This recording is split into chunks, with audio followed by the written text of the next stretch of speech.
8 లక్షల కోట్ల రూపాయల అప్పుల కుప్ప ఉంది ఈ రోజు మన రాష్ట్రం మీద. ఎవరు కట్టాలి ఇదంతా?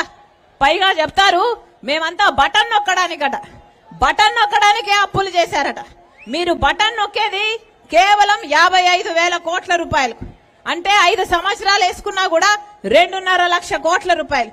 మిగతా 5.5 లక్ష కోట్ల రూపాయలు ఏమైంది డబ్బంతా? అప్పు చేసి పప్పు కూడు అన్నారు ఎవరు? మన పెద్దలు. అలాగే ఉంది మన పరిస్థితి. 8 లక్షల కోట్ల అప్పు ఉంది, అయినా కూడా మన ప్రజలకు ఏమైనా బాగుపడ్డారా అంటే దేనికి డబ్బు లేదు. రాజధాని కట్టుకోవడానికి డబ్బు లేదు, పోలవరం కట్టుకోవడానికి డబ్బు లేదు, ఫీజు రీఎంబర్స్మెంట్ కి డబ్బు లేదు, మెట్రో వేసుకుందామంటే డబ్బు లేదు, కనీసం రోడ్లు వేసుకుందామంటే డబ్బు లేదు, కనీసం జీతాలు టైంకి ఇద్దామంటే కూడా డబ్బు లేదు. ఏమైపోయినట్టు ఈ డబ్బంతా?